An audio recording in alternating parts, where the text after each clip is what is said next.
என்னை ஆட்கொண்டவரும் நான் சேவிக்கிறவருமான ஆண்டவராகி இயேசு கிறிஸ்துவின் நாமத்தினாலே அன்பினல் வாழ்த்துக்கள். கிறிஸ்து இயேசுவுக்குள் மிகவும் பிரியமான அன்பு சகோதர சகோதரிகளே, அப்போஸ்தலனாகிய பவுல் பிலிப்பியருக்கு எழுதின நிருபத்தில் 4வது அதிகாரத்தில் 14வது வசனத்தில், ஆகிலும் நீங்கள் என் உபத்திரவத்தில் என்னோடே உடன்பட்டது நலமாயிருக்கிறது. அந்த சபையாரை பற்றி எவ்வளவு அருமையான ஒரு சாட்சியை இந்த இடத்தில் கர்த்தருடைய ஆவியானவர் தன் தாசன் மூலமாய் வெளிப்படுத்துகிறார் பாருங்கள். ஊழியக்காரனுடைய உபத்திரவத்தில் அந்த சபையாரும் பங்கெடுத்தார்கள் என்பதை குறித்து கர்த்தர் நமக்கு இந்த இடத்தில் சுட்டி காட்டுகிறார். எவ்வளவு அருமையான சபையார் பாருங்கள். தங்களுக்கு ஊழியம் செய்து கொண்டிருக்கிற கர்த்தருடைய ஊழியக்காரனின் உபத்திரவத்தில் அவர்களும் பங்கடைந்தார்கள் பாருங்கள்.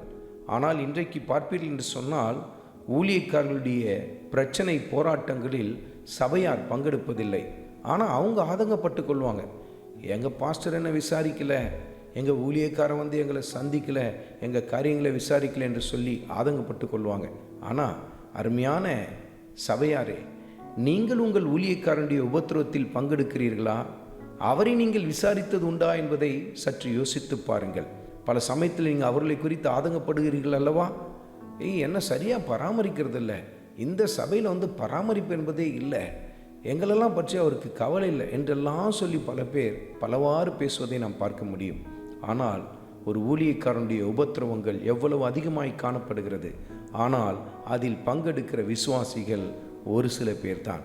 அருமையான மகனே, அருமையான மகளே, இன்றைக்கு நீ போகிற ஆவிக்குரிய ஐக்கியத்தில் உன் ஊழியக்காரனுக்காகவும் அவருடைய குடும்பத்திற்காகவும் பாரப்பட்டு ஜெபிக்க ஆரம்பியுங்கள். அவருடைய உபத்திரவத்தில் நீங்களும் பங்கு கொள்ள ஆரம்பியுங்கள் என்று சொல்லி கர்த்தருடைய ஆவியானவர் சுட்டி காட்டுகிறார். சுவிசேஷத்தின் நிமித்தம் அவர்கள் எண்ணற்ற பிரச்சனைகளையும் போராட்டங்களையும் பாரங்களையும் சுமக்கிறார்கள் அல்லவா? நீங்களும் அதில் ஏன் அவர்களோடு கூட உடன்பட்டு அந்த உபத்திரவங்களில் பங்கெடுக்கக்கூடாது? ஏனென்றால் நம் ஆண்டவர் இயேசு கிறிஸ்துவுக்காக நாம் படுகிற ஒவ்வொரு பாடுகளும் பரலோகத்தில் நமக்கு ஆச்சரியமான மகிமையை கொண்டு வர இருக்கிறது அல்லவா? நாமும் உபத்திரவத்தில் பங்கெடுப்போம். கர்த்தர் நம்முடைய வாழ்க்கையிலும் மகிமைப்படுவார். ஆண்டவராகிய இயேசு கிறிஸ்துவின் கிருபை உங்கள் அனைவரோடும் கூட இருப்பதாக. ஆமென்.